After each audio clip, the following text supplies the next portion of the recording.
ikibazo ca mbere ciwanje mfise je ndakeneye ko Fizo atubwira eske ni giki Big Farious bapfa na Lolilo kuko n'aba legends twakuvuze batwinspira baduha ibikorwa bidasanzwe baduha umunezero muri industry y'u Burundi.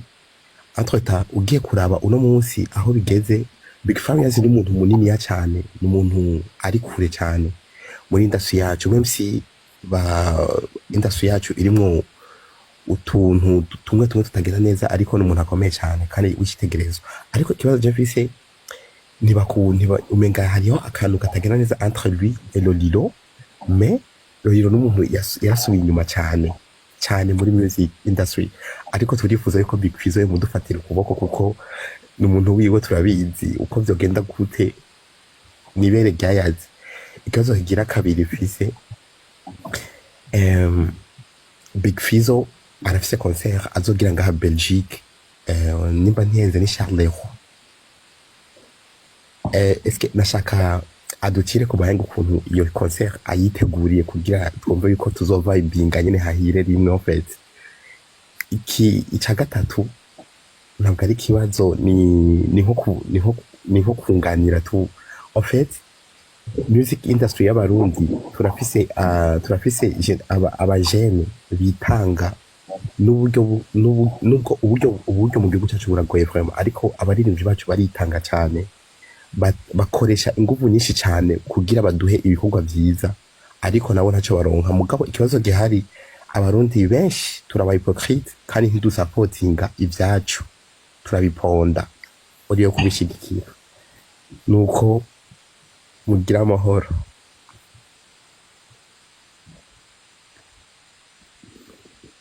Merci beaucoup JP. Yeah brother. Icyumviro cyawe cyari cyiza, reka Fizo kwishura.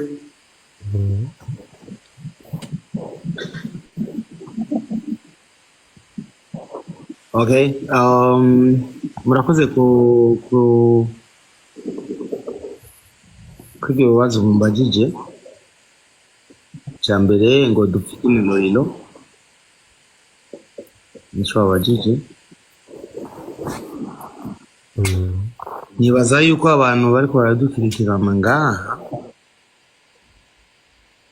antuka benshi bamfata nk'umufana wa Lolilo kuko umuntu posta iminsi yose, n'umuntu nshobora kuba yasohoye indirimbo. Sinzi abantu bafite nimero ziwanje kuko jewe vraiment ndi follow kuri WhatsApp, kuko kuri WhatsApp nta muntu aza kuntuka, nta muntu aza kumbwira n'importe quoi.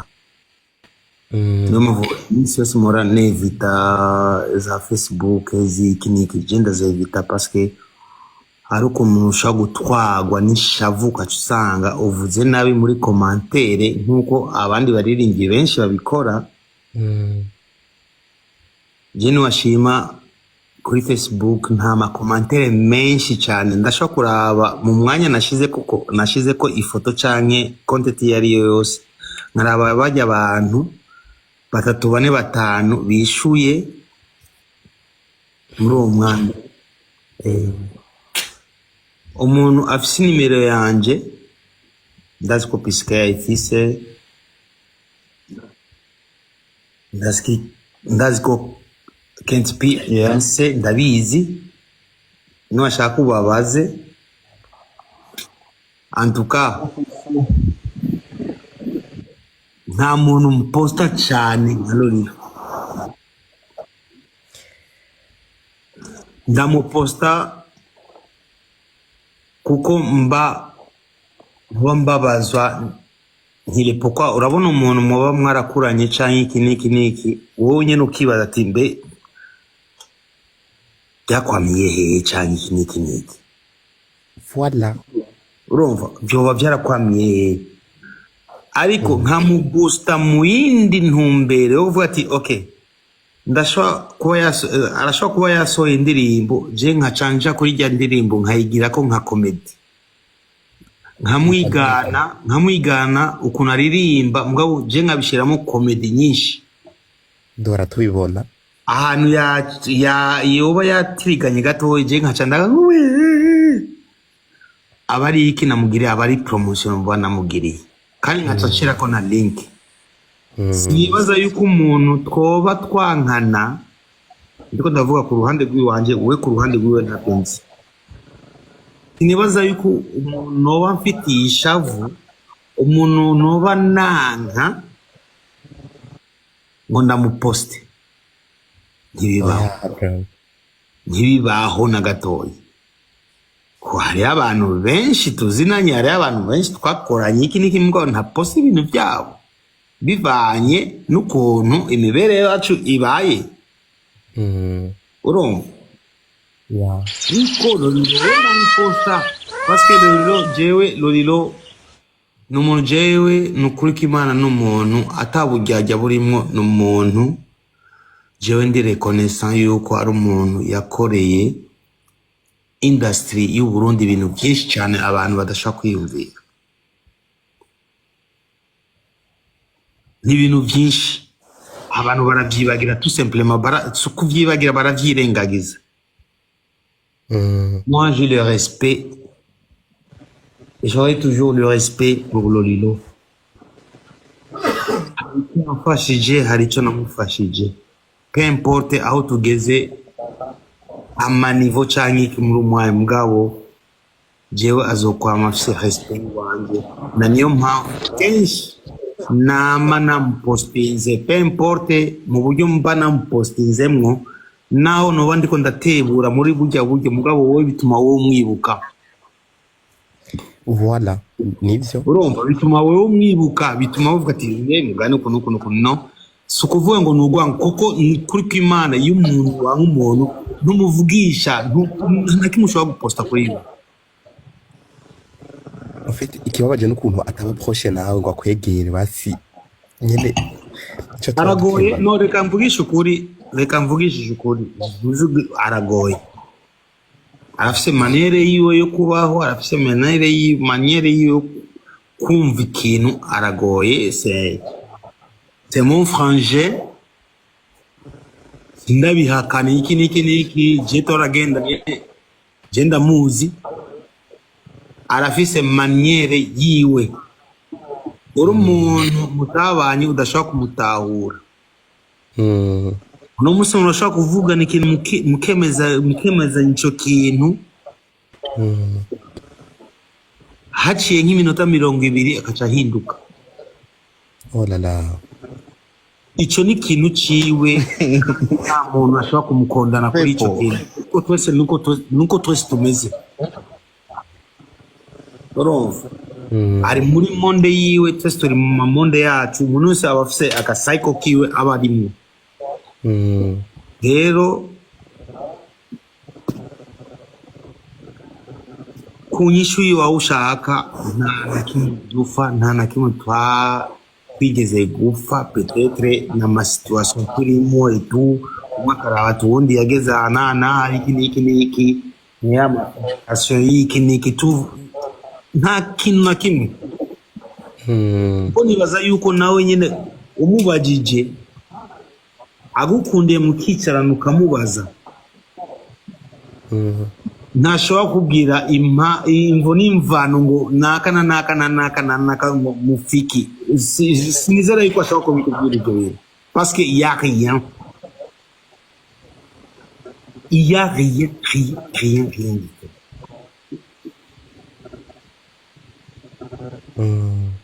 Nta kintu na kimwe dupfa. okay, Nyinshi wanje nta kintu na kimwe dupfa vraiment. Petete we nimba we aba afise nkuko nabivuze no munsi, nimba unobana turashobora gukora amakosa tutabizi ko twakoze amakosa, ariko nimba umuntu ashobora kumwibutsa dewe ibuka wewe ukuntu ushobora kuba muri uwo munsi nagize ico kintu ntari muri mood cyangwa iki, ukinyibukije ndashobora kugira ati yo bro I'm sorry ukuntu JP yo ku ruhande rw'iwanje nta kintu na kimwe dupfa. Peut-être aje kanyibutsa akambwira ati wowe warankoreye ibi n'ibi kandi niko radhi kumomba msamaha. Merci beaucoup pour la réponse mon grand. Ego nuko Parce que uko yo nari kuba ndamwanga sinari kuba ndamuposta imisi yose. yawe nivyo. No ndiko ndamuposta ndiko ndamucokora itutututu nikubwira abantu bavyuke. Nuko we malheureusement we atabitahura cyabifata mu yindi sense yuko ndiko ndamutebura ndiko ndamuteka canki non c'est pas ça. En fait n'iki kibazo ndakibajije kugira utwishure kugira basi ukuntu ushaka kuvyexpliquer nga peut-être birashaka kumushikira akumva n'impamvu wowe ubikora. Ndikora abantu bariko bararegistra yinuze. Ya arashaka kuvyumva uriko urasigura impamvu uhora ubikora peut-être bikamufasha kujijuka akuguruka mu mutwe. Tu vois. Ivyo kubitahura niwe si devoir yiwawe si devoir yiwanje si devoir y'abantu bari kuri live ni devoir yiwi yo kucara kiyumvira ariko est-ce ibintu nibyo cyane se arasho kwibaza ati pourquoi Mugani aguma posta pourquoi Mugani aguma ncokoza pourquoi hariyo le pourquoi iyo umaze kugira ubwiyunge nuko kimanda babwire bacuti banje ngaha umunsi uzotangura kwibaza le pourquoi uzoba ugiye mu nzira ya sagesse mu kintu cyose uzotangura ubanje kwibaza de pourquoi uko hari abantu baduka bagakora ibintu batabaje kwibaza pourquoi bakishira ibintu batabanje kwibaza pourquoi icyo bita guhuruduka bro bote bako hapa bose bari ngaha tuko turaganira kandi muri vraiment muri inzira nziza yo kumvikana nta kintu na kimwe n'ukuri ku ruhande rw'iwanje na kimwe dupfa na muyomba ashobora koza cyane kutwishyura. Ikibazo cya kabiri ni cya shambeho mu kwa gatanu menga nyamba ntihenze kwa kane ni mu kwa kane itariki zitanu asha twaho butevye guca hama nimba barasubiye kuntumira mu Bubiligi kuko hari igihe bashaka kwiyumvira ati okay aheruka mu Bubiligi gute kandi dushaka kumutumira kandi mu Bubiligi ukuvuga yuko peut-être yuko hari abantu bashobora kuba bari ramanse yoba yaraje atevye abandi bagataha batabonye performance cyangwa abandi bakaza urabizi vy'Uburayi hari abantu baza na 5h du matin ego to urabizi niho bashitse ujya munsi kandi abo bantu baza batevye nibo bagenda batukisha shongo nta bantu baza asante mani ujya munsi benshi baje batevye baborewe baza muri show bahiye urumva ntarakwishura reka ndakubwira ikintu kimwe aho ofite ndongeyo chance yo kubivuga hari abantu bahora bilamanta ngo abasani bahora baza batevye mu masho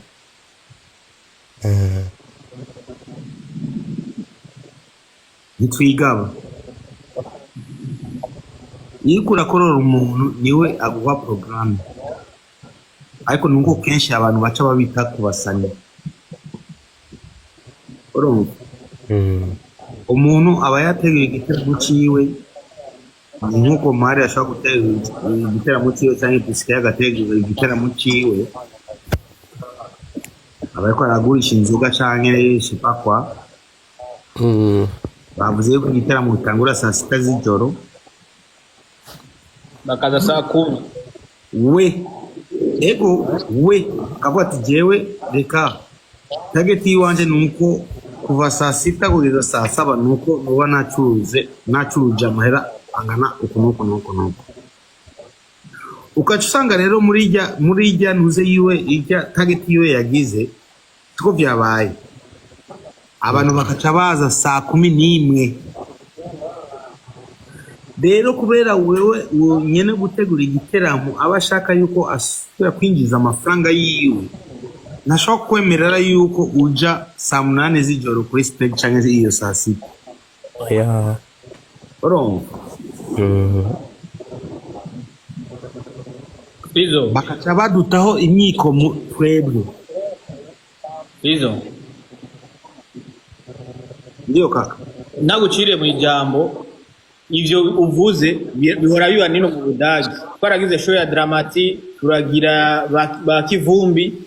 Narabonye strategy y'abafana b'abaririmbyi b'abarundi, strategy bakoresha kandi iyo strategy iragayise vraiment, iragayise. Barindira saa 4 baba bari mu tubare, saa 5 bari mu tubare, bazi yuko muri sale ya show hariho ibinyobwa, ariko babanza kuja kunywa utuyoga twa make, bagaza muri show bwije, hama bakaca bagenda bavuga ngo umuririmbyi ngo yaririmbye indirimbo zibiri ngo arahejeje, kandi bashise umuririmbyi ari mu guheza. Nibazi kugenda gukonsoma ibinyobwa umupromota aba yazanye muri show. reka merci beaucoup. Reka rero ko nanuze ko na Piske ariko arumva ikintu cyose ni sacrifice, sivyo? Yeah. Ikintu cyose ni sacrifice. Piske, comme par exemple, Yes, bro. wewe ushaka yuko uronka abakiriya, okay, ni example, wowe washizemo amahera, birumvikana wowe washizemo amahera menshi, sivyo? Wowe si tu veux gagner le cœur des gens, that's quoi les sacrifices, that's kuba washizemo amahera canke iki. Nimba wavuze saa 6 ni saa 6, nta kuntu wewe wavuze saa 6 bajya abantu bake baje, kuko ndazi yuko ushobora kubikora rimwe kabiri gatatu bikaca bifata DC promote. bikaca bifata intumbero, kubera ko wowe uvuga ati okay, moi peu importe, je m'en fous, je m'en bats les couilles, navuze saa 6 reka umusani wanje aje kuri stage saa 6, ba naingia ku stage naimba nkaheza saa 7 nkaba mpejeje. Ariko club canke aho hantu hakaba huguruye, haja abantu zirazabuza 5 bato ba Belgique, ibyo tubona bipendaga sana. Baje 5 banakuya kureklame musani, baisha lipa, banambia musani aliimba, tulibambia ni saa 6 aisha imba. Nibaza yuko bazova ngabo ariko baridoga, mugabo si tubigize ubwa mbere ubwa kabiri ubwa gatatu, kuko nje nanje nibaza yuko kugira baza ayo masaha n'abapromota babifisemo uruhara. Babifisemo uruhara kuko Yeah, issue. Issue niyo kaka, issue niyo ndo niko ntakongera, najua muba mufisemo uruhara rwinshi, muba mwashizemo amahera yiwanyu. Ariko rero kugira ati babantu bavuge ati bakure ko kijya kintu, wewe nk'umupromota organize ikintu, tire jewe reka nkore difference y'abandi bantu. Pourquoi pas jewe nimba navuze saa 6 muririmbyi, okay, je vois pas ngo je compte pas ngo kwera ukuntu, ariko nimba navuze umuririmbyi ajaho saa 6 abaza 5h du matin canke 4h du matin baze basanze umuririmbyi yaheje kuririmba, nibaza yuko bigize kabiri gatatu bazoca bavuga ati ibintu rero bya Piske nkaba abandi akoze ikintu akubwiye ni saa 6 ni saa 6, tuko urabitegera, avuze ni saa 6 ni saa 6, ni sacrifice bro, ni sacrifice. Kuko mwese nk'abapromota, nk'abantu bategura ibiteramo hano hose, nita ku mwikomu abaririmbyi n'abateguye ico kintu, mugabo kenshi nuko bita ko abaririmbyi pourtant ari mwebwe muba mwateguye ico kintu. Ariko umunsi mwebwe muzohaguruka mukavuga ati okay, peu importe, jewe nshaka nshimishe bajya abantu baje kare yerere ngaho, ubigize ubwa mbere ubwa kabiri ubwa gatatu, je suis sûr et certain yuko bose bazohindura imisho. Vrai ou faux?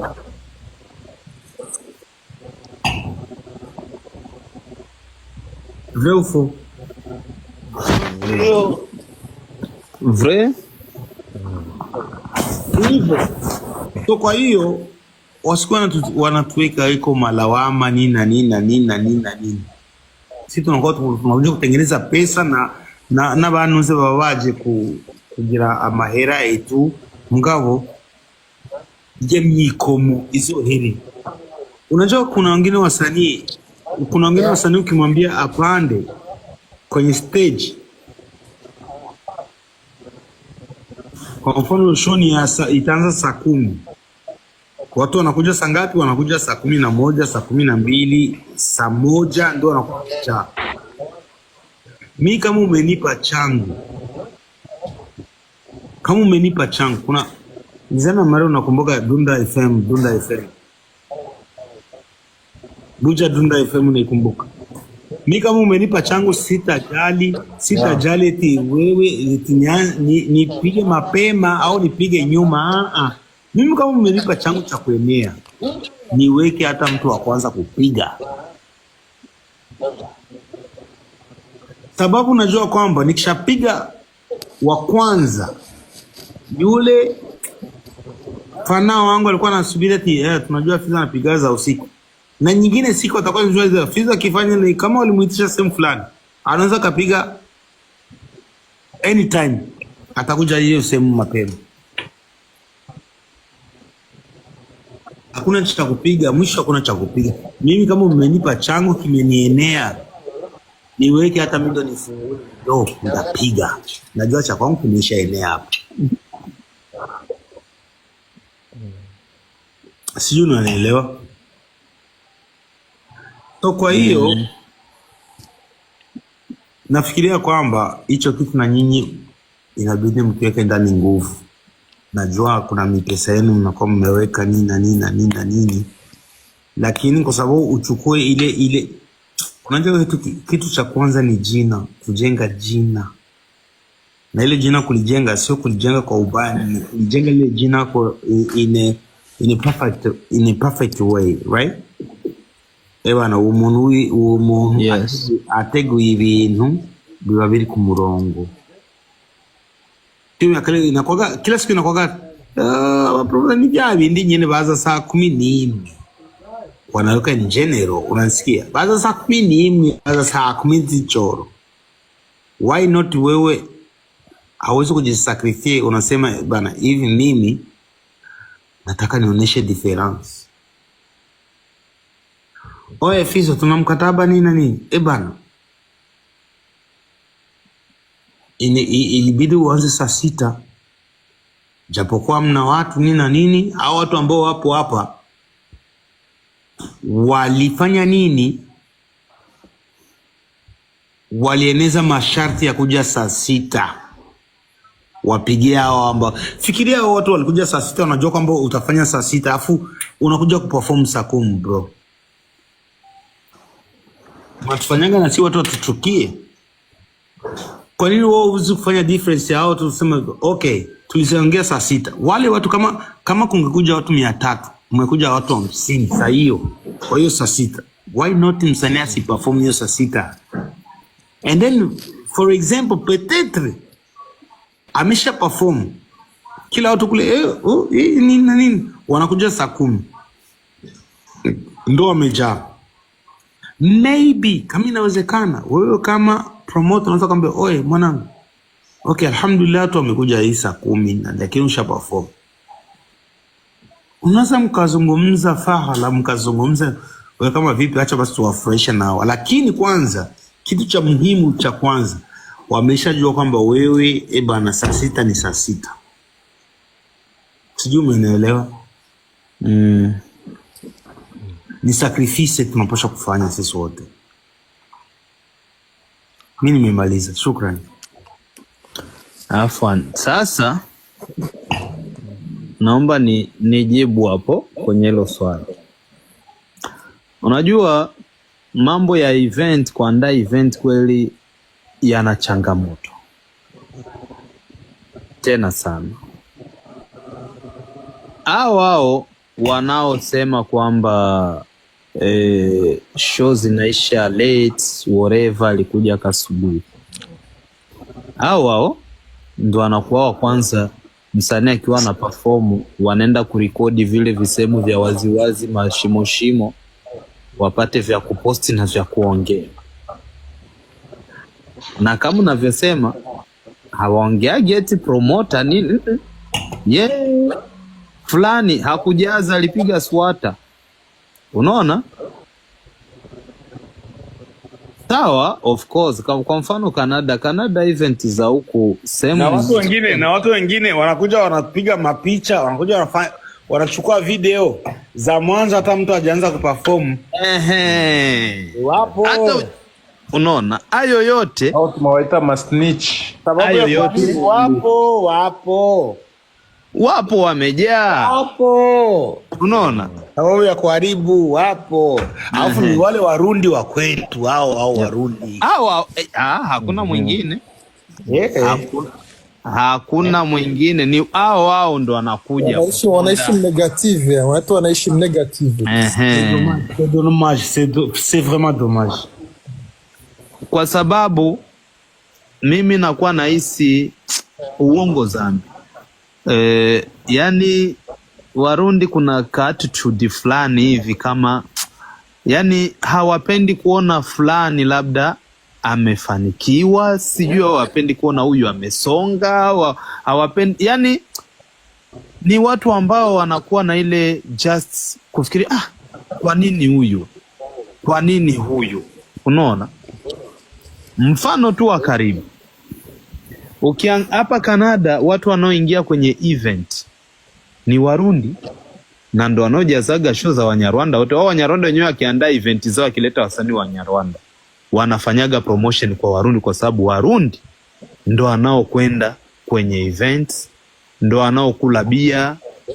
Unaona? Warundi kama wa Kongo. Yes. Wanapenda Unaona? Yani Mnyarwanda ukimwekea Andrea $2 anaingia kwanza order limit kuangalia to de change, anataka kwambia ndo alivyo. Ndo kwa hivyo bro. Wanatana kuambia Mungu PSK gato naguciye mu ijambo. Mugana mu maramaze kutwishira Mungu na Barundi. Abarundi nibo bose yareka ivyo bintu. No, reka ndagwe example. Narihe none. Yera siko watashe. Sishobora gutaha kubereka atubesha Abarundi bose. Si bose. Kaka, Fizo. Liza nikupe mfano. Unanielewa? Mfano tu wa karibu. Ego. Juzi Zebeni alikuwa hapa. Alipiga Montreal, Ottawa, Toronto. Unanisikia? Lakini kilichokuja kumharibia show, kulitokea tu msazi umoya huko kwenye TikTok huko akapita nasema tusiendi kushow ya Wanyarwanda wako na tutukania presida wetu Burundi. Unajua cha kilitokea? Promoter anasogeza masaa, mtu unapanda, alikuja Montreal alikuja kupanda desert du matin. Lakini ukiangalia watu ukiwahesabu hata wale ile ligala kwa dafofo inakuwa ni kubwa. Kuja Ottawa nako ikaja Kasheshi. Fika Toronto watu 10 mpaka mwisho wa show. Unanielewa? Hapo sasa unapita unaona nguvu ya nani? Ya wale Warundi wenyewe wanakuwa nasema nini. Kwa sababu huyo mtu amesema hivyo namuita msazi kweli kaka. Huyo mtu amewahimiza watu wasiji. Unamuita msazi kweli. Amefanya maana kukania rais wako wa nchi. Inabidi utetee, kila mtu anatetea nchi yake bro. Sasa sikiliza. Wewe ukiongea hivyo sasa ndo nako sisi ndo tupo huku tunaona situation ya huku. It's all about entertainment. Entertainment yaende hivyo ndugu zangu. Unajua kuna wasanii wa Burundi wanatamani kwenda kufanya show Rwanda, kuna wasanii wa Burundi wanatamani kwenda kufanya ntabwo haza mwibintu bya politiki. Sasa kuja kuleta politiki kwenye music. Music na politiki ni vitu viwili tofauti. Msanii ni passport tu wherever. Kwa sababu ya politiki. Kentura umviriza hagiye mu ibintu vya politike mu bintu by'umuziki ntabwo bijana na gato. Yeah, of course. Yeah, just ndiko ndavuga politike, je ndiko ndavuga uwo muntu kubera iki bamwita umusazi kubera yavuze ngo nibagiye muri concert. Yari kumwita basi enenkoni. None wibaza yuko twe turi ino uravyumva ego turakunda igihugu cacu. Muga kandi turakenera kuryoherwa. Tuko na sentence nzuri. Sikia sasa ndo niko nakwambia. Kwa hiyo kitu ambacho watu wanashindwa kuelewa ni kitu kimoja. Entertainment ilivyo. Unaona entertainment ilivyo? Entertainment ni kitu ambacho kweli inahitaji ushirikiano na mshikamano. Unanielewa? Mimi nisikudanganya.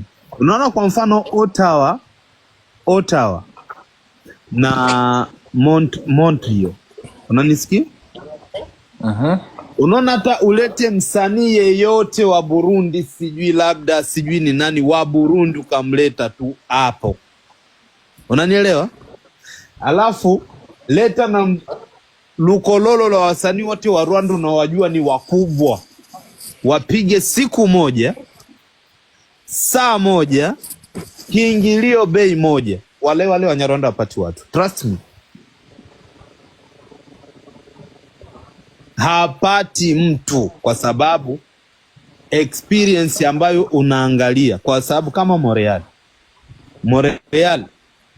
ina Warundi wengi kuliko hata Wakanadie wenyewe. Tunapaitaga Mukamenge. Kuna Warundi wengi kuliko hata Wakanadian wenyewe. Yes, kwamba watu wanatakiwa kujua kwamba huku asikudanganye mtu. Yaani kweli wasanii wa Burundi wanapendwa na watu wanawatamani sana tu.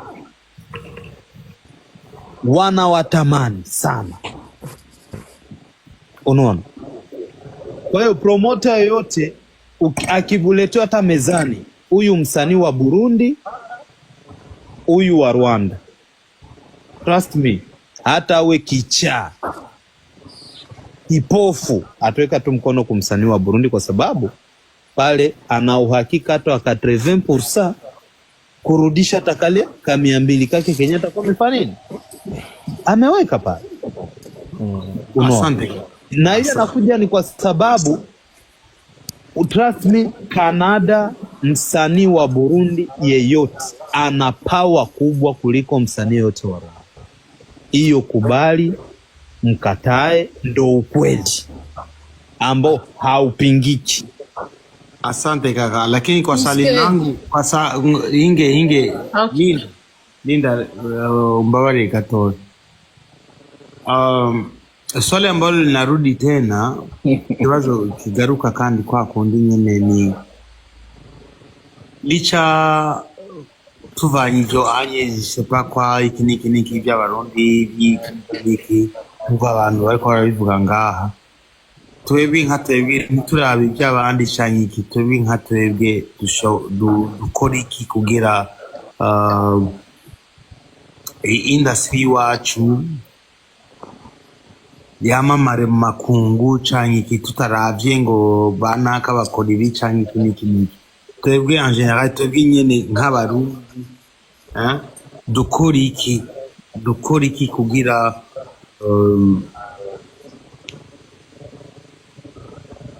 tuendeleze muziki wetu mbele, tarinze kuraba ngo hivi na hivi, ego kuraba umuntu ubwenge burarahugwa, urashaka kuraba ati ujya muntu akora ukuntu yakoze ukuntu kugira atera imbere. Sisi mafunzo ambayo yako hapa ni yapi? Kakaangu, mafunzo kitu cha kwanza ni ile tu kwanza, yani tutazunguka kote, ni ile kwanza wasanii kupendana. Unaona? Kwa sababu unaona kwa mfano leo hii Pizzo una connection, unajua bwana mimi nina connection, hii connection yangu hapa naweza nikapata 1 2 3. Unaona? Lakini vile vile unaweza ukajikuta kuna mtu anaona bwana na mimi siwezi kumfuata Fizo. Yaani ile ego tu siwezi. Namfuataje Fizo kumuomba hiki nini? Wakati kumbe Fizo mwenyewe kwenye roho yako uko simple, angepata kombe ile connection. Wewe ungempa. Ndio. Unaona? Ndio. Lakini unakuta mimi nenda nimuombe Fizo connection. Siwezi. Upumbavu gani huo? Unaona? Ndio. Kwa hiyo kuna ile mtu hapo ndo tunarudi kwenye nini? Swala la upendo. Ina maana ule upendo ungekuepo, mtu acha nifuate brother moja mbili fresh hiyo hapo, unaona? Na wale mapresenter waache mambo ya matimu, unaona? Anayepiga, anayetoa ngoma kali apewe support. Asante. Nyimbo ni ya kwenda iende, lakini sio tu presenter msanii fulani aje tu bwana kanaka ya so indiri nyimbo fata kaka envelope mwana gitoro ni mwiko bitio ndimi. Unaona? Naye akishapata ile ya gitoro mle kama wapa tena iko giming, unaweza kukuta hata ka second me wanaharibu tu kariere ya Dimi franc bro. Unaona? Sasa unajikuta mtu unaharibu kariere ya mtu kwa sababu ya ile zibale yenye mtu ulipewa, kwa sababu ya vitu vya kipumbavu ambavyo havina maana wala msingi. Unaona? Asante. Kocha msingi au mapresenter wangeacha kwanza hiyo tabia, wakasema nao tusimame na mziki wetu, tusimame tuwe kitu kimoja, tuwape watu support, tuwape nguvu. Unaona? Burundi changie kidogo hapo. Asante. Watu wanajua, kuna wasanii wanajua kuimba kuliko hata wasanii wa Tanzania wa Kenya yani kuna wanaimba.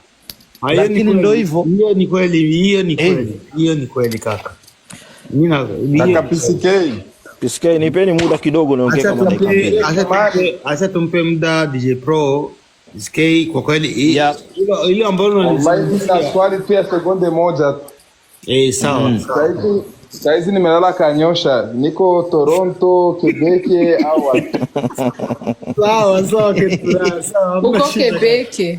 Okay, acha tumpe DJ Pro naye atoe maoni yake. Bana.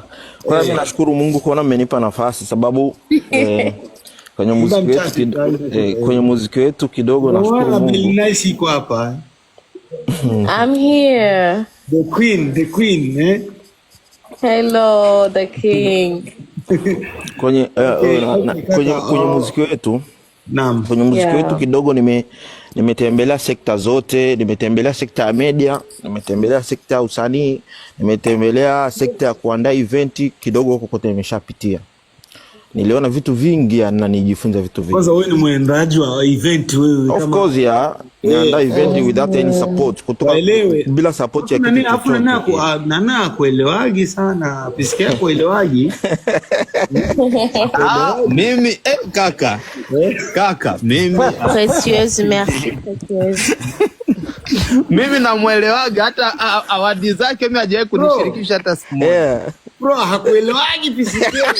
Hawezi kuelewa hata kidogo. Kaka. Bro ndo mimi anielewaga, ameniambiaga sina vigezo vya kushiriki kwenye awadi zake. Acha hivyo. Acha. Message ni naye. Oya bosi. Kila kitu ni majadiliano. Kaka, message nazo, alafu DJ Mario ndo akanambia kaka, ili nikusemee kwa DJ Pro, rekebisha limikash. Mario ameshaondoka. Mimi niko hapa, ataondoka.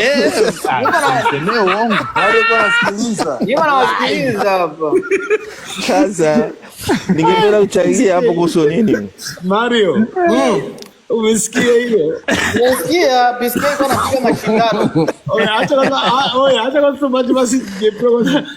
PSK naye. Okay, mimi nataka kuchangia kuanzia kwenye upande wa promotion au promoters. Naam. Alafu niende kwenye upande wa event na pia kwa upande wa usanii. Kwenye upande wa promoters, nadhani kwamba promoters wetu 80% promoters wa Burundi wanapenda negativity. Umeona? Wanaishi kwa negativity way, yani wanapenda vitu ambavyo vinavunja kuliko kujenga. Umeona? Nikisema vinavunja kuliko kujenga, wanapenda waone fulani ameharibikiwa kitu fulani, au fulani kafanya kitu fulani ambacho ni kibaya. Kile kitu ndio wanakichukua na kibebelea kama pointi kubwa, yani kwenye promotion yao. Umeona? Hii tokana na nini? Zamani palikuwaga hakunaga media nyingi sana hivi online, wala media nyingi sana za kawaida hizi. Zilikuwa radio ndogo sana, lakini ukiangalia muziki ulikuwa mkubwa sana kuliko muziki wote wa East Africa. Tulikuwa tunawashinda Rwanda, Uganda, tulikuwa tunawashinda sehemu zote. Lakini ulikuja kuharibika baadaye kutokana na nini? Promoters kuwa wengi na kuonesha kwamba huyu wa chini ni mkubwa. Leo hivi imefikia level ya kusema msanii mdogo ambaye ni yuko chini sana, ajui miaka 5 10 ya nyuma ugisi muziki ulikuwa, leo anapimanishwa na msanii mkubwa. Umeona? Mimi naweza kusema kwamba nafanyaga muziki. Yeah. Kiswahili unachumva JC? Neza cyane ndio anachumva kwa nanuma. Okay, kaka endelea kaka. Umeona? Leo hii kuna msanii anaweza kafanya nyimbo leo akatoa nyimbo kweli kawa hit, lakini kesho kutwa kwa ule msanii wanamchukua wanamweka level moja na Big Fizzo. Umeona? Hiyo kwenye entertainment ni kwanza kuvuliana adabu. Umeona?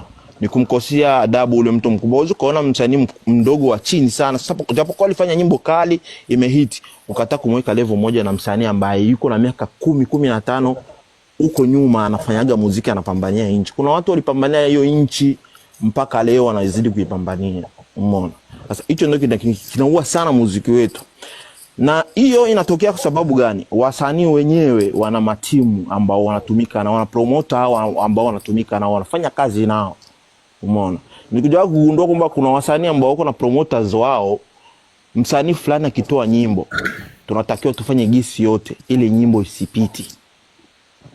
Umeona? Na wakati hii hapa ni kitu ambacho kinaua muziki wetu, akiui msanii kinaua muziki wetu wa Burundi kusonga mbele au kufika kwenye pointi fulani.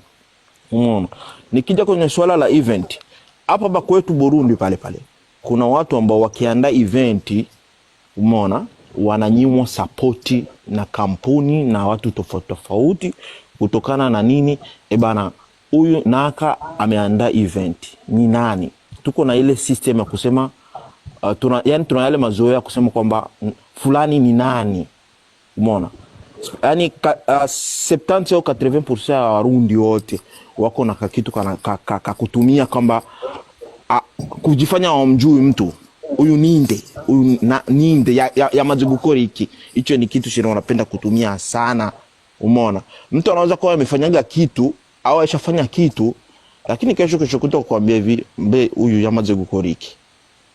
Ya mazugukori hiki Burundi. Unaona? Hicho ni kitu ambacho kinaishi sana pale kwetu. Na wakati hicho akiule mtu, mimi naweza nikachukua nikaandaa event na spend langu. Lakini nafanya kwa sababu ya kufanya ile entertainment yetu ifike nafasi fulani. Ukitaka kuja kuniua mimi, hautaniua mimi, utaua entertainment nzima. Umeona? Hivyo. Alafu kwenye masuala ya wasanii wananyodo sana. Nakumbuka kuna msanii wa hapa pakotu Burundi kwa vizuri, alikuwa anafanya vizuri kipindi cha nyuma. Alipatikana msanii wa Tanzania ambaye yuko vizuri, akaniambia nimconnect. Nikamwambia lakini naweza kuconnect kutokana na nini? Mimi sina mazoea sana, naweza nikakupa huyu mtu namba yake na akaunti zake, ukamcheki ili mkamalizana masuala ya biashara, kama ni collab, kama ni show unataka kufanya naye, mkamalizana kivu. Kitu chenye ule mtu alikuja kunipa mwisho, alionyesha kwamba mbona hawa wasanii wenu wanajeuri sana kuliko sisi. Umeona? Ukiangalia mimi namcheki, nataka kumpa kazi au nataka kufanya naye collab. Umeona? Kweli amenipa sheria zake ambazo anazitaka. Hichi na hichi. Lakini kabla kunipa zile sheria, ilichukua zaidi ya wiki 2 kusema anijibu. Umeona? Alitumia kwanza kumuignore. Yani mimi ni mkubwa labda, anaona mimi ni mkubwa labda Burundi. Kentura, unasikia? Umeona? Acha ni muignore huyo msanii wa Tanzania sababu Tanzania mimi sina shida nayo, naweza kuwa najulikana Burundi na Rwanda. Linda urabitaho. Ndibaza ko ari abitahura. Linda regarazi kuvuga Igiswahili. Vuga Igiswarundi DJ Pro. Na kibazo nzotagura gucanga Igiswarundi na kibazo. Umeona?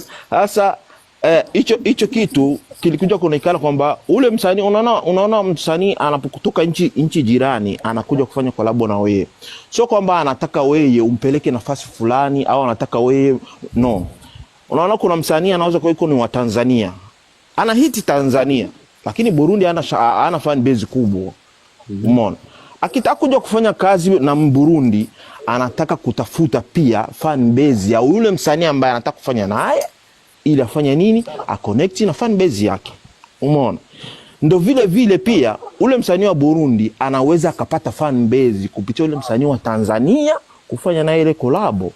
Umeona? Lakini sisi tuko na ile system kwamba huyu sina shida naye ya kitu, hata nisaidia kitu chochote. Sitaji labda fan base ya Tanzania. Mimi na base kwenye Burundi na Rwanda. Umeona? Unajikutana unaua muziki wa Burundi au juu wewe msanii unaua muziki wa Burundi. Kwa nini muziki wa Burundi haufiki Tanzania? Au kwa nini muziki wa Burundi haufiki Kenya? Ni sababu ya kuignore hicho kitu. Unaelewa kitu Pro iko naongea? Namsikiliza, niko nasikia kabisa. Unaona? Ni kwa sababu ya kufanya nini? Ya kuignore hicho kitu. Ili niuma sana. Ule msanii alikuja alinionyesha screenshot, alionyesha zaidi ya message 4-5. Kaka, naambie na kutumia hiyo pesa vipi ili tufanye hiyo kazi. Message zilisomwa na hawakujibu chochote. Wasinitumie mimi, wasinitumie. We Mario. Ni vishoverana. Wewe utanipiga. Wewe si wasinitumie hizo DM mimi. Nikaja kugundua kwamba na hela nyingi. Nikaja kugundua kwamba wasanii wetu wengi sana, baadhi ya wasanii wengi sana Burundi wamerizika na muziki wa Burundi. Kiburi wamerizika. Umeona? Kiburi kingi anarizika na muziki wa Burundi. Umeona? Wakati level ya muziki wetu kwa Burundi ni kubwa, ila kwa nchi zingine ungaliki chini sana ndugu. Asante. Umeona? Sana. Kebi, unasikia?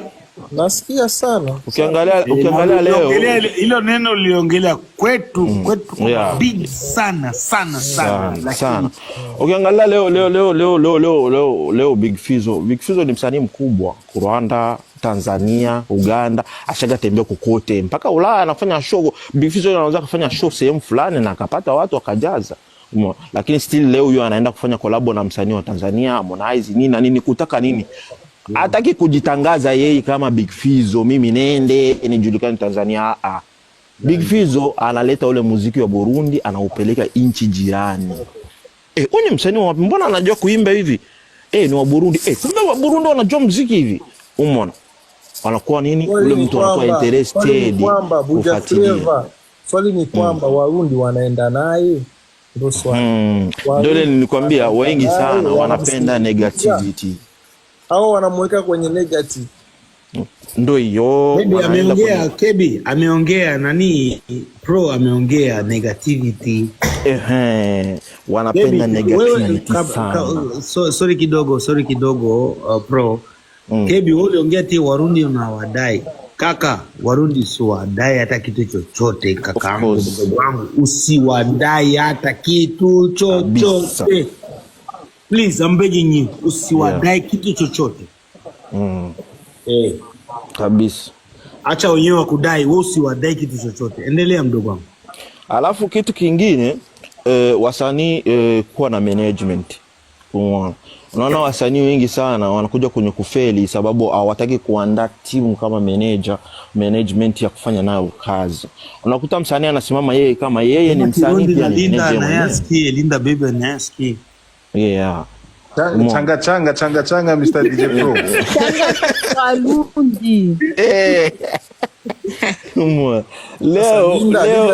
Linda alikuwa anatuambia habari za Harmonize hapa na Belnice kwa Linda aguma tubira aguma tugira ibintu bya Harmonize. Harmonize. Nani boy, nani kiswahili? Okay, kaka endelea. Umeona?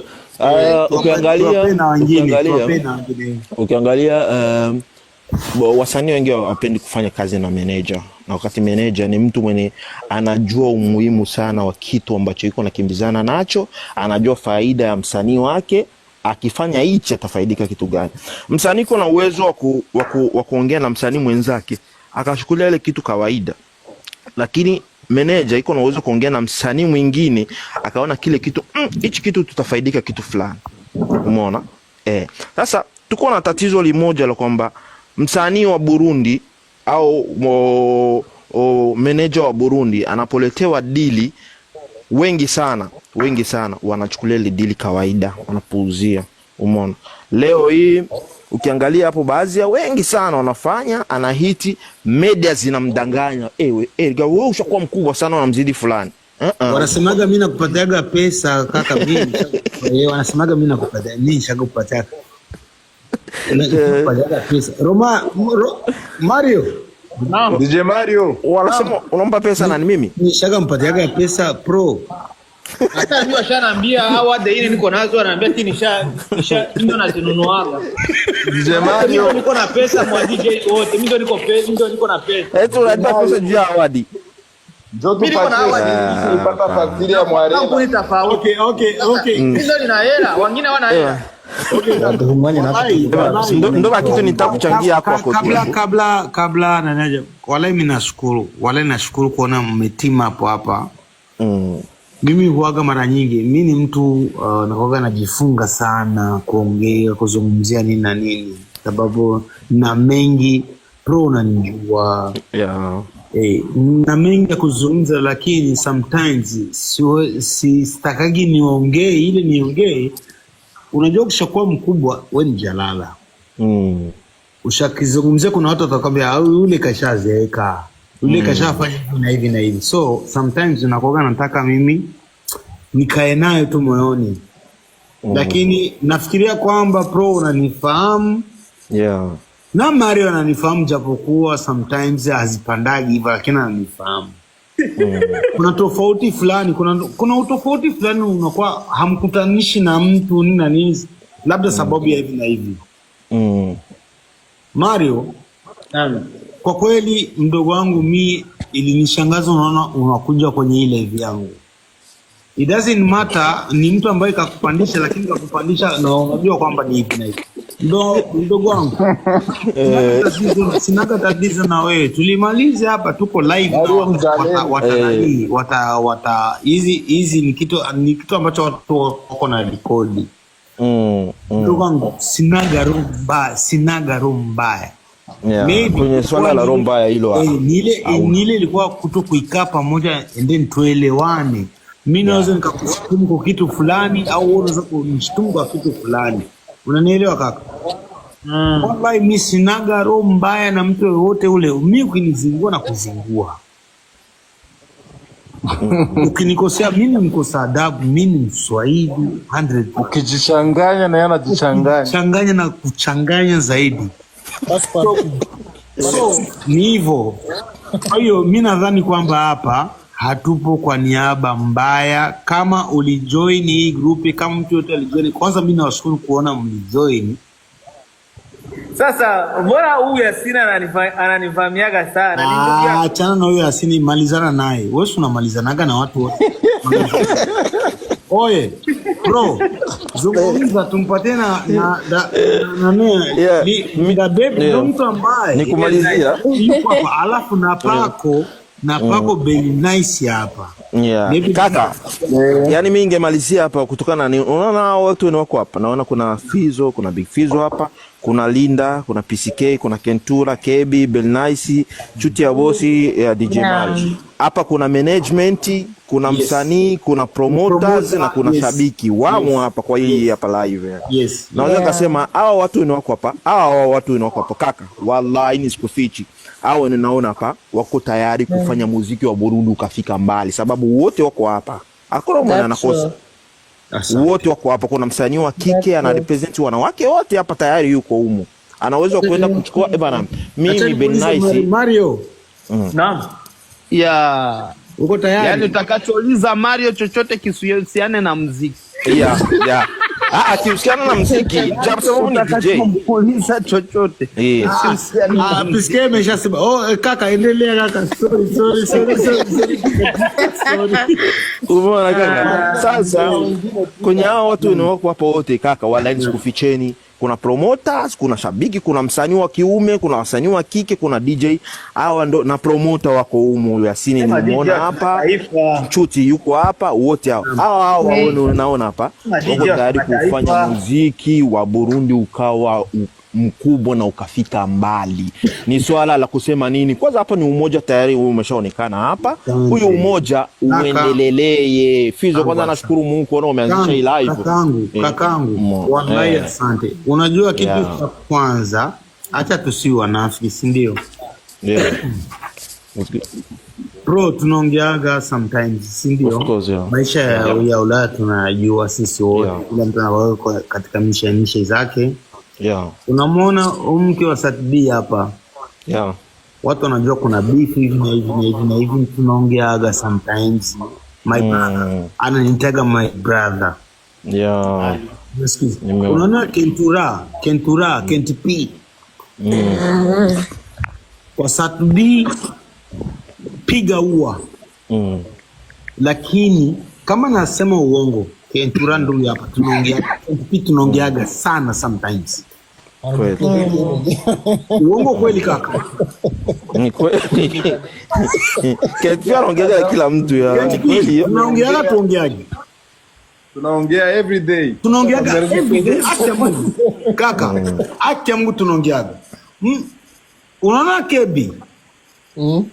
Kebi tunaweza kufanya hivi na hivi lakini sometimes kwa kitu cha muhimu Kebi anaweza kani DM. Japokuwa tunafanya miaka misita mingapi lakini unaweza kwa kitu cha muhimu akani DM. Unanisikiza kaka? Mtu ambaye tulikuwa tuongee sana Jisazi Mario. Unanisikiza kaka?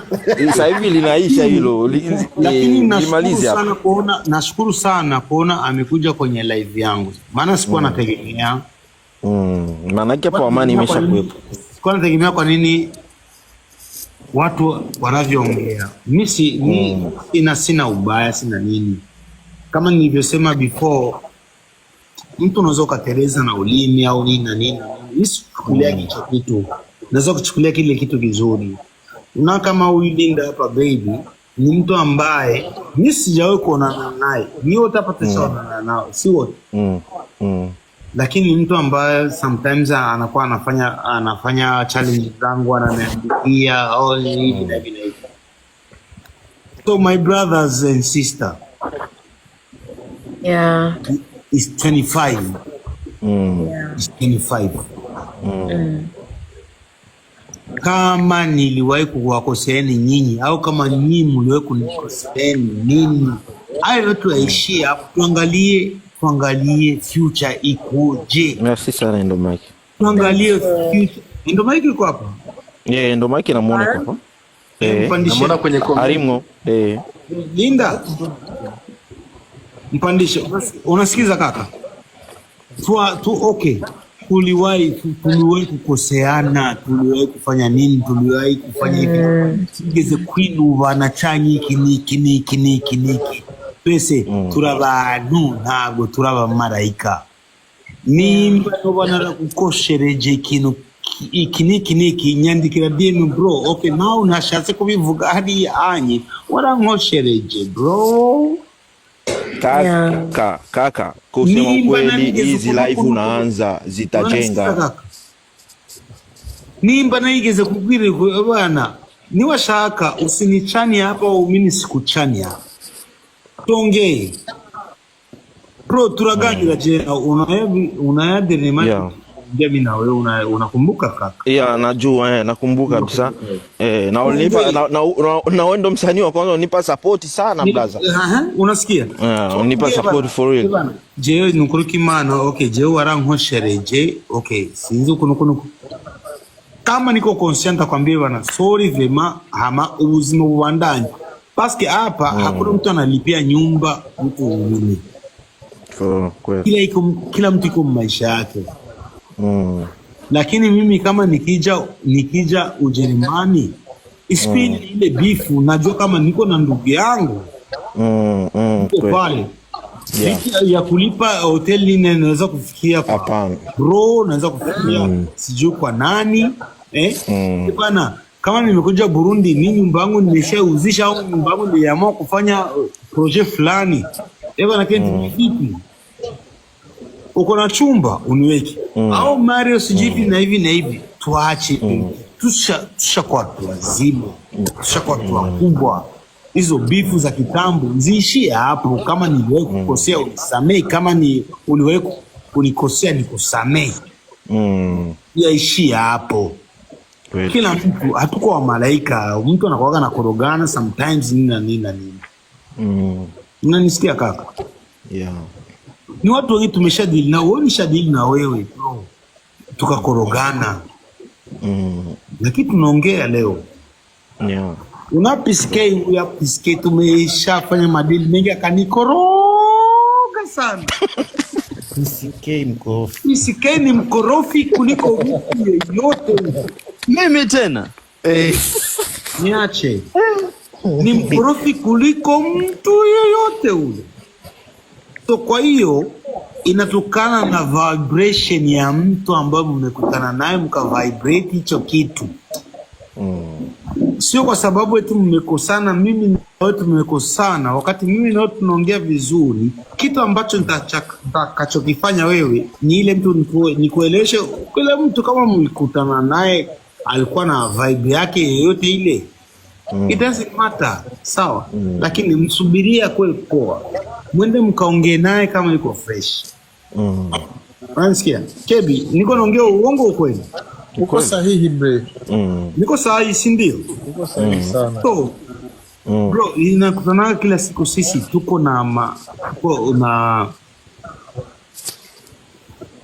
tuko na zingine mood nini naweza kufanya hivi. Wewe mwenyewe bro, tuliongeaga juzi nikakwambia bro, hivi na hivi mwanangu, hivi na hivi mwanangu. Hivi na hivi. Unasikia kaka? So kwa hiyo sisi hapa tuache ile mfransa sema ego yacho tuiache. Ego tuweke pembeni. Ubinafsi ndo anaita kwa Kiswahili ubinafsi. Ego ni Kifrenchi? Ubinafsi kwa Kiswahili. Fransi ya Kifaransa za Fransa ni kigumu kwetu. Na ego ni English. Tuache ile ego. Tuache ile ego yetu. Tuliwahi kukoseana, maybe tulikuwa hatujakamilika, ili saizi tuko watu wazima, ndio. Yeah. Angalia mimi bana, mshikaji wetu anafanya nini? It doesn't matter, sio timu yangu, lakini anafanya nini kwa sababu ya nchi yetu? Anafanya nini? Analeta umuhimu gani katika nchi yetu? Support that man, support that woman. Yeah, of course. Unasikia kaka? Wewe umefanya mambo makubwa, lakini watu wanakuchukulia poa. Of course, yeah.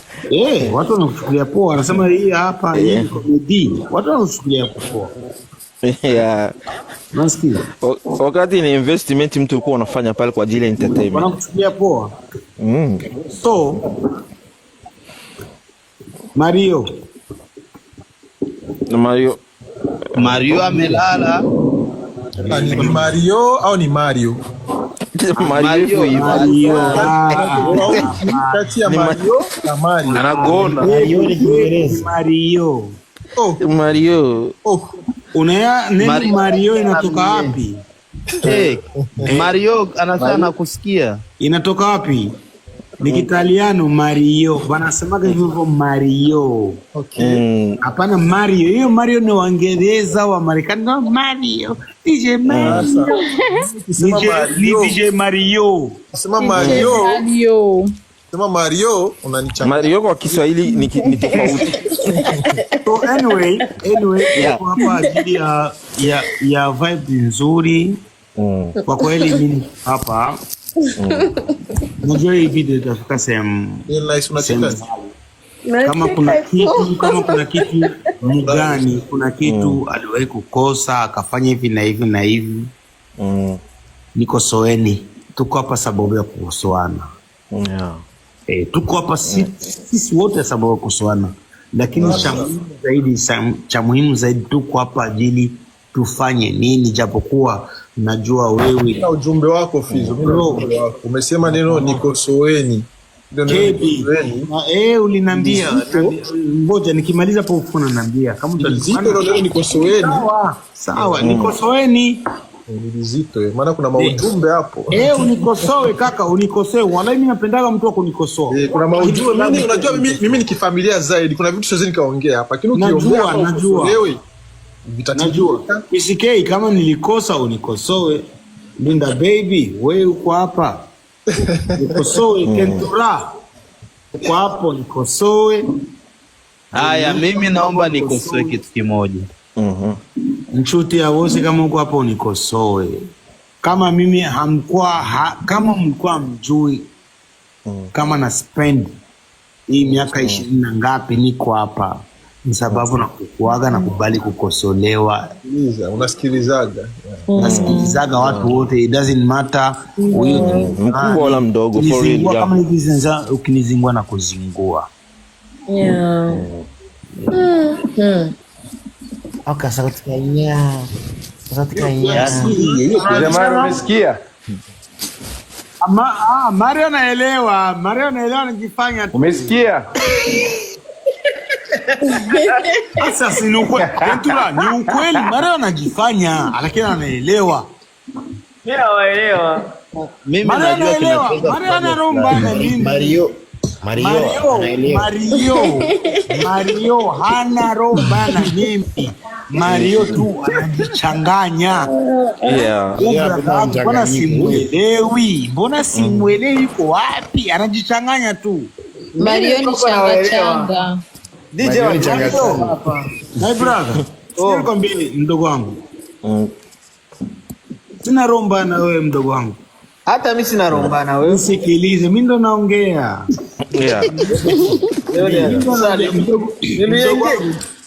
Sikiza. Kusema uje kwenye hii live yangu kuna sababu. Na kusema na mimi ni ku accept kuna sababu. Kuna kitu ambacho kinaitwa peace kinapasha kikuwepo entre nous, moi et toi. Sijui kama umenielewa kaka. Sababu unajua kama ungekuwa unanichukiaga sana kivile, asinge join kabisa. Ungesema msenge tu. Haunge kweli. Yeah.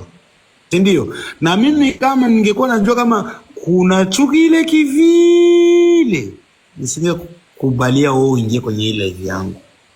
So bro, kuna kitu wanaitaga misunderstanding. Maybe tulitumika pamoja, tuko maskini sisi wote. Kaleka 20,000, ka 10,000, kangapi? Nikaangalia kwanza ka budget kuna kamlupo fulani hapa unapaswa kwenda na sasa huyu hapa ni ngapi? That's big Fizo MMP. Mimi naongeshaka ukweli. Huyu hapa ningepaswa kumlipa ngapi? 30,000.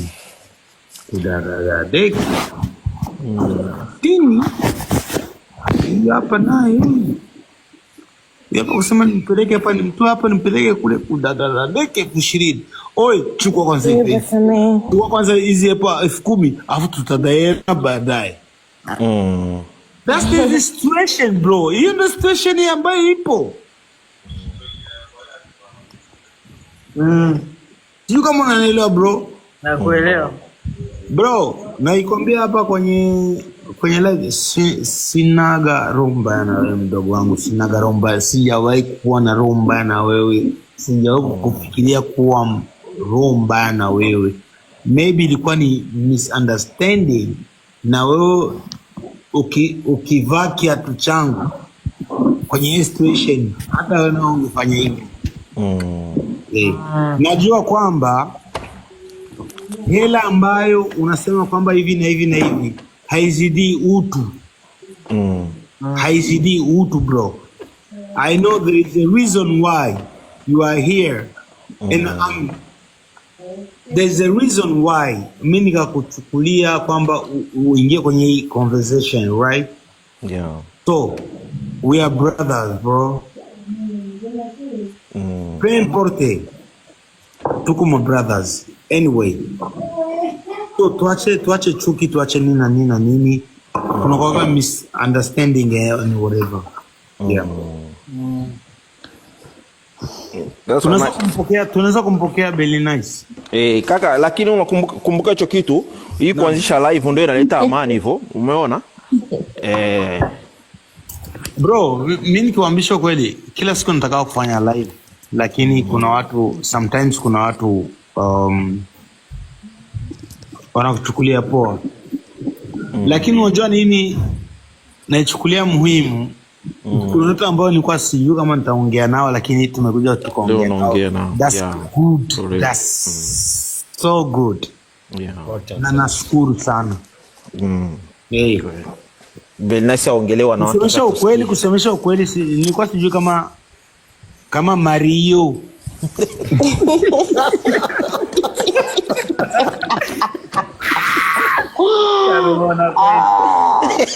Anike meno. Mario, mon petit frère. Non. Je t'aime petit, je t'aime bien. Nimba hari ibintu vyoba byarakoroganye, ça c'est normal.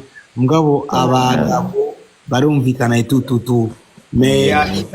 Kimwe gusa no kwifata iki hama ukarekera ibintu byose Imana ikavyishura pempo. Mugabo hari ikintu Imana yakoze kugira uno munsi tuje kuri live tuganire. Voilà, na asira isikutumi unasema mambo mengi. Si watu tunakoga na asira isikutumi unasema mambo mengi. That's all. Yeah. I like that. I respect you, bro. I respect you.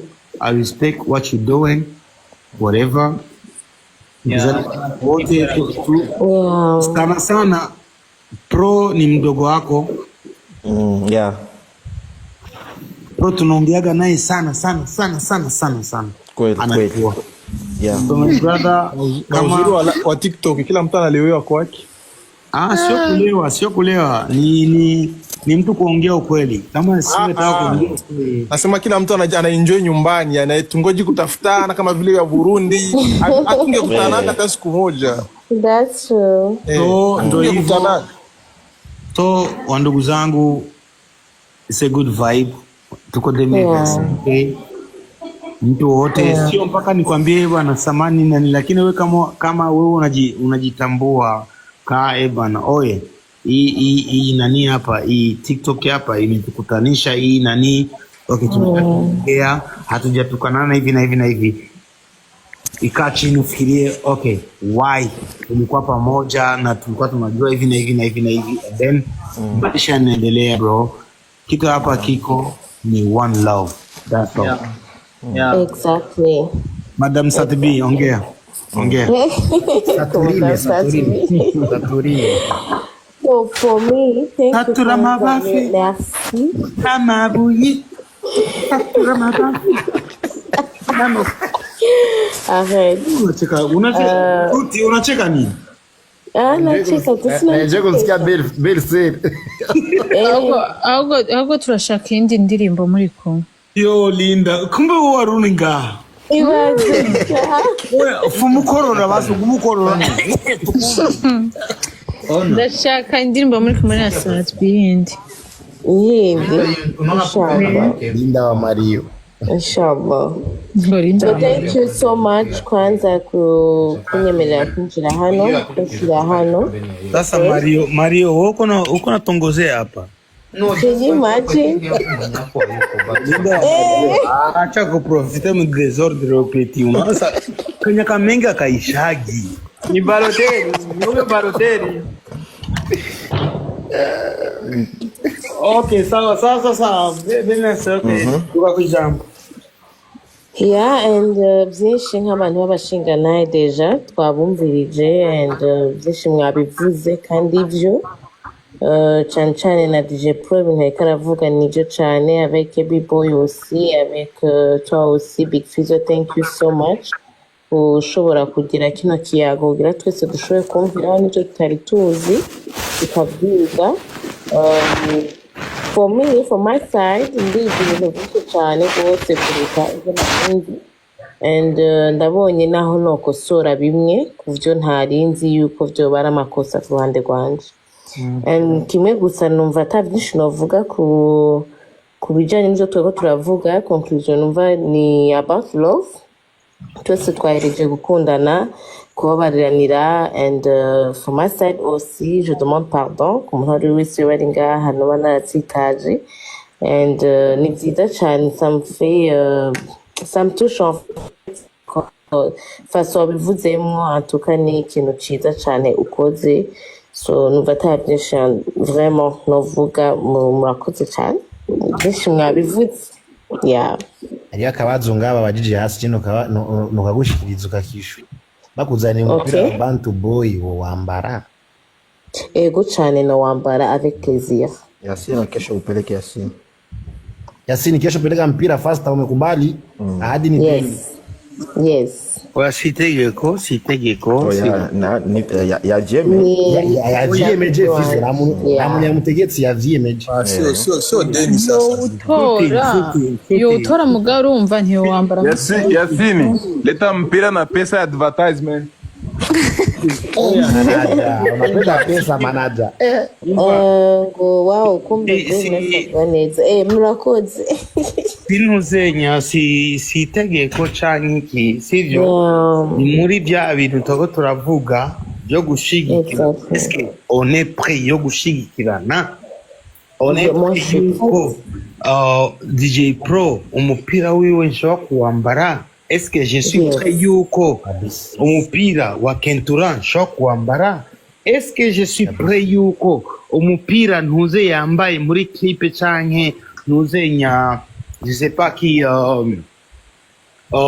banuze ba Kentura ba ntuzenya ba Kebi. Est-ce que on est prêt nico kintu nyamukuru? C'est pas parce que ngo tubikore kubujyajya kuko turashobora kubikora kubujyajya.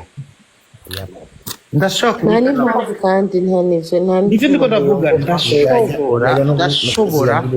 ndashobora kubikora kujyajya iki. Eske mu mutima wawe uri prêt gukora ico kintu?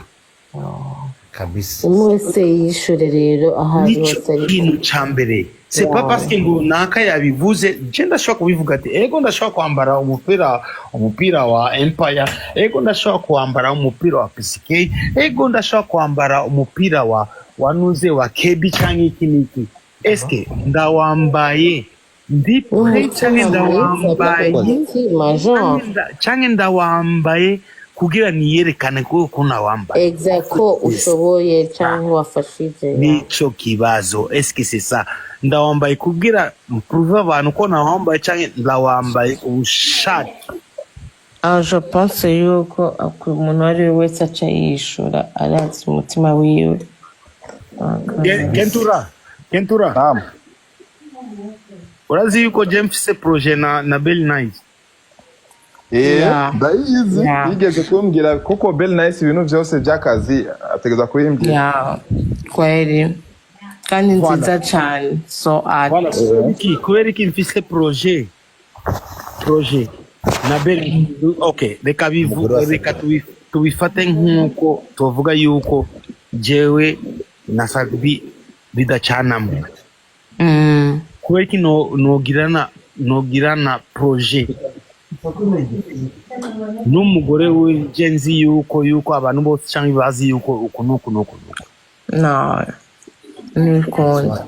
That's why me and voilà yeah so tureke hypocrisie. Eske jeno kwambara umupira wa Empire Avenue. Eske nakayo kwambara umupira wa Naka. Hapana juste pour kuko hari umuntu yavuze ngo turaba hypocrite twese. Ndashaka kwambara juste pour avoir des views, pour avoir urukundo rw'abantu. Amagufala mugabo je mu bitari mu mutima w'iwanjye. Yeah. Alors, est-ce que nshobora kwambara umupira wa Piscape?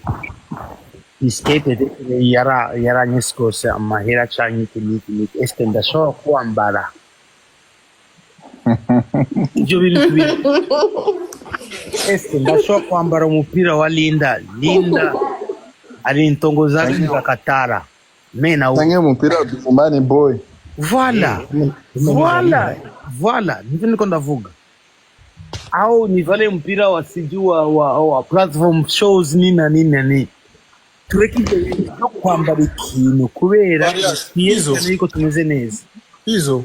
Oui kaka. Kama ukiweza kuchukua muda wa masaa 4 huko naongea na watu hapa kwenye live na sisi tuko hapa. Ukivaa kitu changu mimi nitakuwa na uhakika kama umekivaa kwa roho moja. Yeah. Kama ulijipa muda wa kuikaa kwenye live pamoja na mimi muda wa masaa 3 na zaidi. Kebi, vaa changu nitaamini kama Kebi ni kwa upendo. Kebi nikujibu. TNTP ananijua. Tuache unafiki. TNTP ananijua. DJ Pro unanijua fresh. Yeah, sawa. Tuache unafiki. Ben Nice aranzi cyane tureke unafiki. Bro. Sio niseme ngo nini ngo mie ngo niko sent, hapana. Yeah. Bro, nafanyaga kitu. Ukiona nimefanya kitu sio ngo sababu ngo watu wanione hivi na hivi. Inakuwa kinatoka kuroho. Kiva mutima ni kweli. Nukuri kimana ndara hiyo ukuri kimana. Mimi nikikuchukia na kuchukiaga. Lakini ukiniona na post kitu chako, ukiona nafanya hivi na hivi, petete mulo mwanya atakuwa tujaongea ni na nini. Kebi, ukinitumia mpira wako leo, siko nasema leo ngo kwa sababu tumeongea hivi na hivi. Kebi, kila mtu ananijua. Mimi Kebi, kwanza wewe unanijua zaidi. Bro, mimi sina shida ndugu yangu, mimi sina shida. Unanijua zaidi. Sinaga hizo kitu na KNTP, huyo ni KNTP. Yeah. Ni manager wa mdogo wangu Satbi, ni manager wa Bennice, KNTP ananijua sana, ni mara nyingi sana tumeisha ikaa naye, tunachangia, tunafanya kila kitu. Yeah. Ananijua KNTP, najua kama anajua mugani iko direct.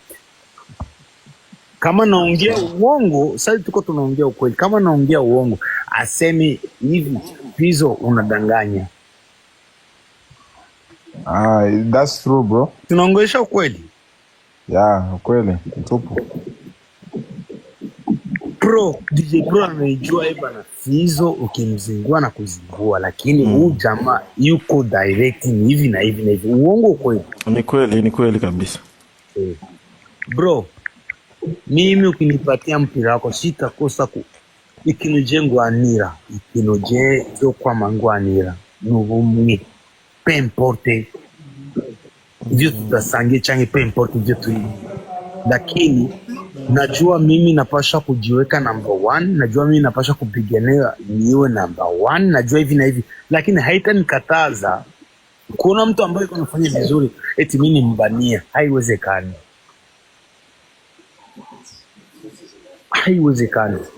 PCK mwenye ananijua bro. Bro, nitumie mpira wako nitauvaa, nitapiga picha, sio kupiga picha sababu ngoite watu kama niliana. KNTP mwenye ananijua hivi na hivi na hivi. Nukuri kimana. Na bintu byuza tanyeche. Jenda kuzi vraiment. Mimi nakujua. Acha ni ukumbushe tu kidogo. Kitambo kama ilikuwa ni wakati gani hapo, ilikuwa kipindi kile unakuja kufanya video ya Leave Me Alone. Nilikuwa nakaa pamoja na wakubwa zangu Sokei, wakina Perhaps na wengine, the way uko unapenda yani wasanii wenzako mkuja hapo mkafanya video, kunitizama kipindi kile nilikuwa niko I'm still young, but nimefurahia the way mmekuwa moja. That's kitu kimeni motivate hadi na mimi nikaingia kwenye industry. Ni the way mmekuwa na chemistry wasanii na mmekuwa na umoja. Alafu till now you are still the same. Asante. Yeah. Wewe unakiona asante.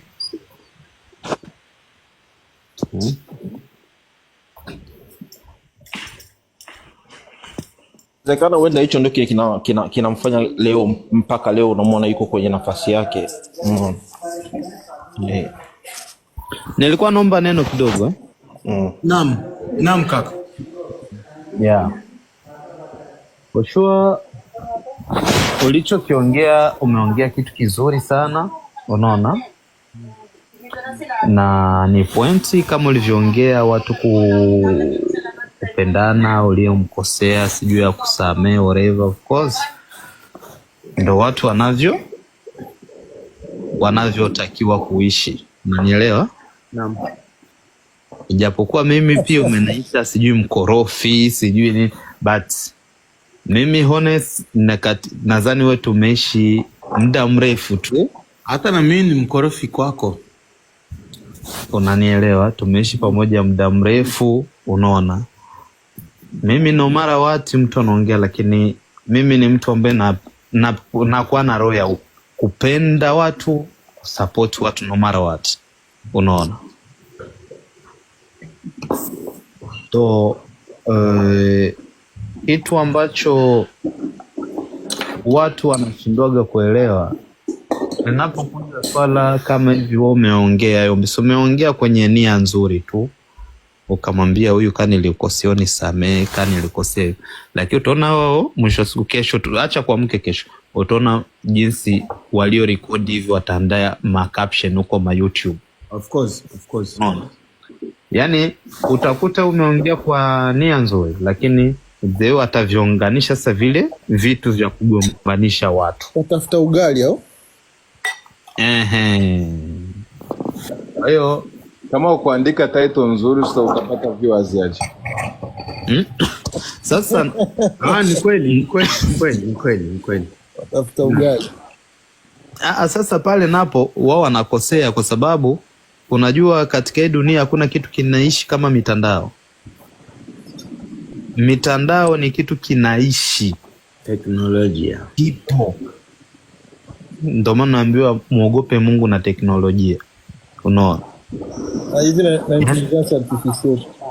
Yaani hivyo vitu vinaishi. Sema tu bro, big up sana.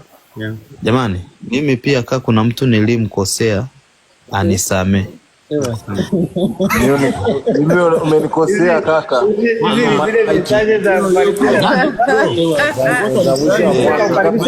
Nilimkosea nani? Umenikosea mimi. Aliko shafano ya Big Fizzo ila hizagi. Nilikosea wapi? My brother and sisters. Wallahi my brother and sisters. Nukuri kimana. Umuntu ahagurutse akavuga ati nukuri I'm sorry. Franchement. Ntabwo turaba murayi. Nukuri mimi natani muziki nimba nisikilize bro. Nimba umuntu yavuze ati I'm sorry, biba bivuye ku mutima kuko tumaze amasaha tuko turaganira les problèmes, je sais pas, ibintu by'u Burundi tu.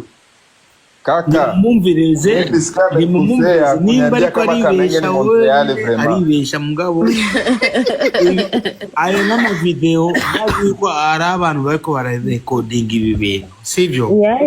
Kandi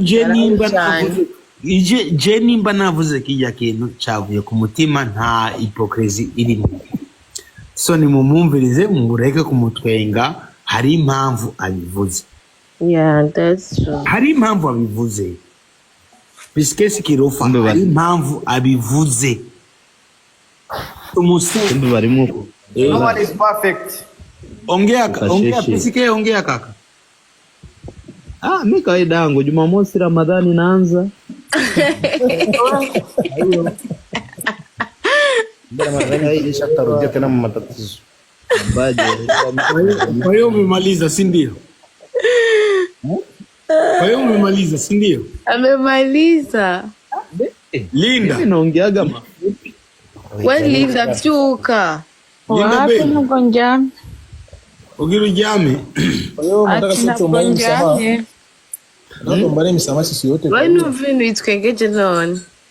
Sasa unaanzaje kuombana msamaha? Oya kaka. Kuombana msamaha ni kitu cha muhimu. Unajua ukifanya kosa wallahi ndio kitu ambacho watu sisi hatuelewagi. Kuomba msamaha ni kujilibere wewe nafsi yako muroho unakuwa uko libre. Yeah, that's true. Nukurikimana bro, nukurikimana jewe normalement nakuwaga najisamee kwanza mimi mwenyewe. Yeah. Binafsi najisamee mimi mwenyewe. Kujisamee mimi mwenyewe paske niko na roho, niko na nafsi, ni vitu iko tofauti. Hariho umutima, hariho esprit wanje. Ni ibintu bibiri bitandukanye. Ndashobora kubyuka nkasengera umutima wiwanje ati wa mutima wewe kubera kugira uku. Hariho no muri esprit wanje kuko twebwe turi mitima, twebwe turi divinité, turi abantu. En fait turi mpwemu. Peu importe tuba turi mpwemu mbi cange imbi cange iki, mugabo turi mpwemu. Uyu umubiri tuzosiga ngaha. So nimba ushaka kubaho neza n'abantu, nimba vraiment ushaka kubaho neza n'abantu, turashobora kuba dukora amafuti tutazi yuko twakoze amafuti. N'abantu shobora kubaho twaraganiriye neza jewe nawe mugabo akantu kanyuma nkaba naragusitaje kandi twaganire neza twamaze amasaha 6 tuganira jewe nawe neza mugabo mu mwanya wa nyuma ko usanga nakubwiye akantu kakaca kibagiza umenye yuko rero ngaho ikibi gifise power kaca kakwibagiza kajya kantu bijya bintu byiza byose tuba turaganiriye,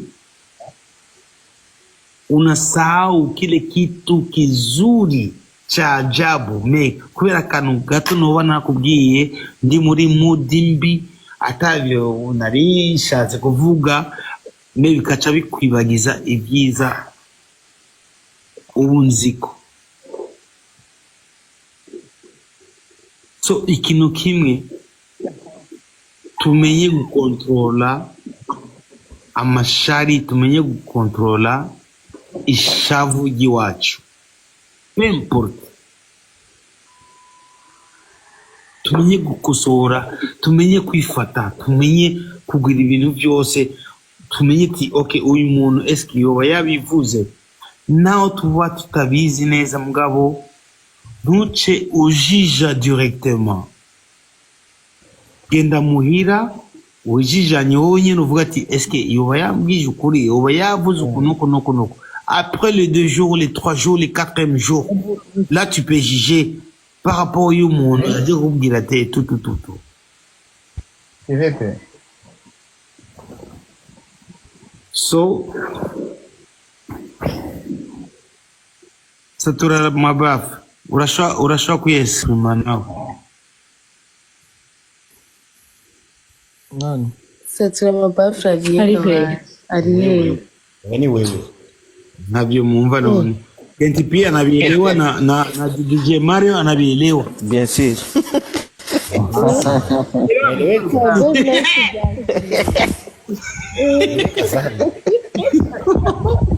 Basi nta kintu kimwe numva novuga kirenze ibintu wavuze Fizo. franchement uriko uravuga ibintu vyiza cane Non, rwose. exprime-toi. Non, c'est bon, exprime-toi. Exprime. Yeah, niko ndavuga by the way. Ku bintu uriko uravuga premièrement kwanza uriko uratwigisha kumva yuko twababariranira hagati yacu. The first of all, imbere yuko ukunda buri kintu ca buri muntu ari we wese. Kuko tuko turabwa n'abantu benshi, tuko tumvirizwa n'abantu benshi. So ibintu byose tuko turavuga ntibiherere hano kuri no pano turiko.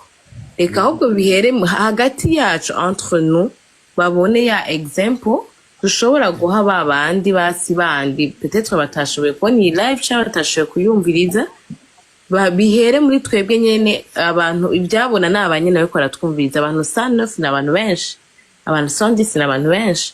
So reka bihere muri twebwe ibi tuko turavuga surtout guhera memejo tutangure tubikorereko, turabe kwanza ikintu gishoboye ikintu gishobora kutungura muri ivyo bintu dushobora gukora hagati yacu twebwe nyene turi kuri iyi pano. Nico numva kwanza cambere numva novuga ya jewe ndamunganire satora mabafu. Linda baby. Eka mvuge. Vuga. Tuti, wowe wavuze ko ugiye kuryama, ugiye kuryama gute gafra abakuru banje batarajyama. Oh, thank you, Kedi. Okay, Linda. Jesho novuga. Ico wavuze nico ni ciza muga. Nga twese turakuze pe. Kandi nimba tuvuge Bernice ariwe dufitaniye ikibazo, si ngombwa ngo tubivugire ngaha. Exactly. Kandi si ngombwa ngo ngaha nta padira hari, nta musenyeri, ego tugira twinjire mu kwezi kwa Ramadani, ntibikenewe ko tubivugira ngaha. Ivyo twakoze kira muntu wese nimba afise ico waba arafuye nakanaka amusange inbox bavugane, nta bindi bagiriranira imbabazi.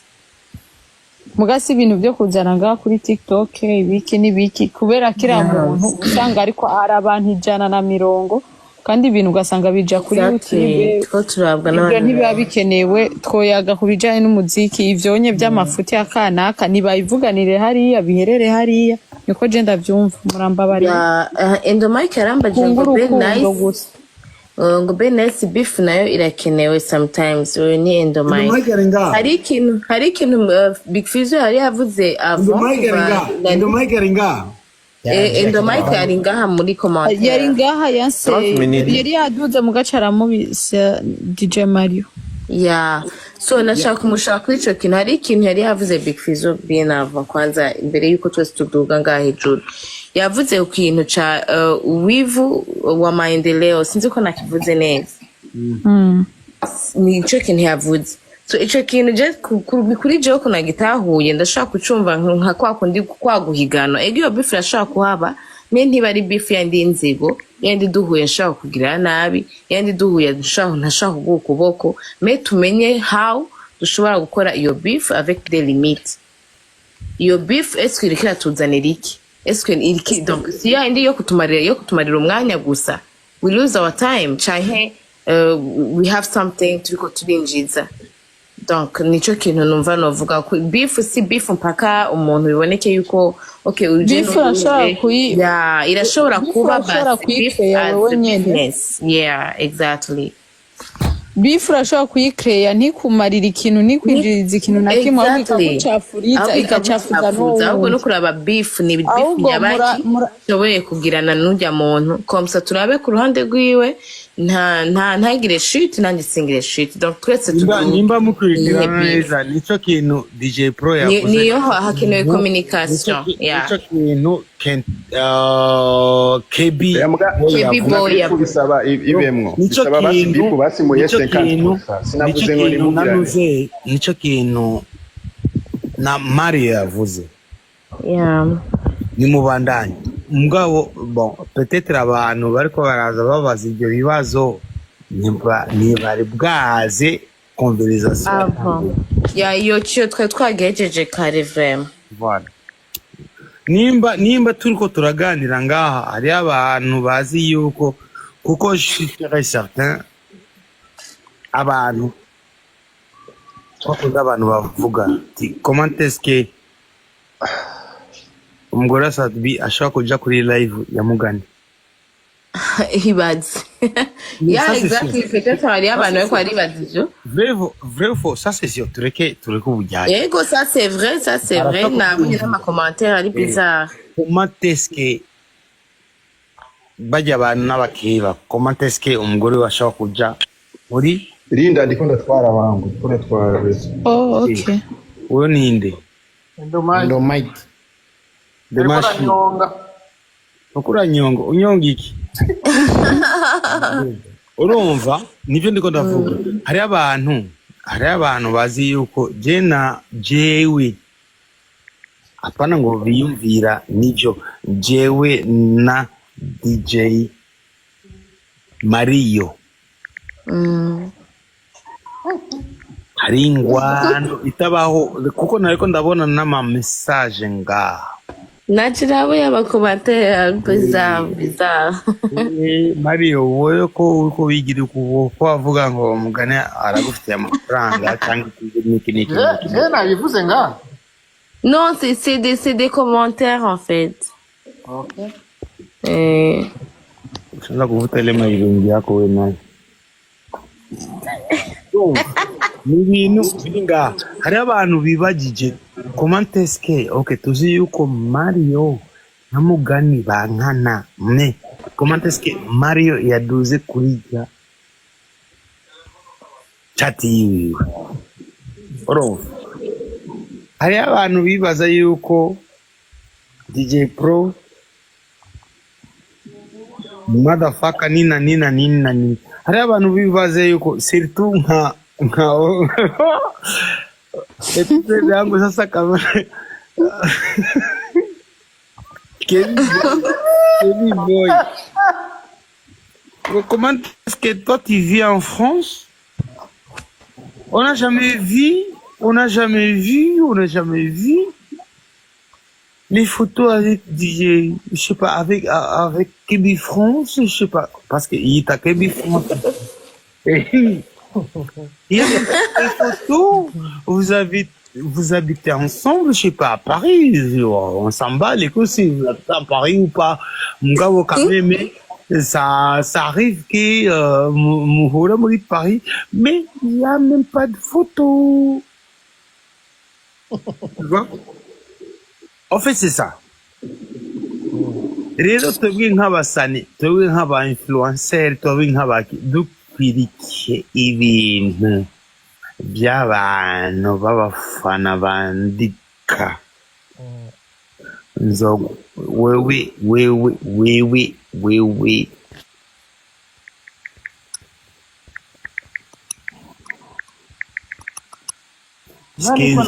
nka wewe DJ Pro nzokwanka wewe naka uri kuri ino nzokwanka dukwirikiye iby'abantu bavuga.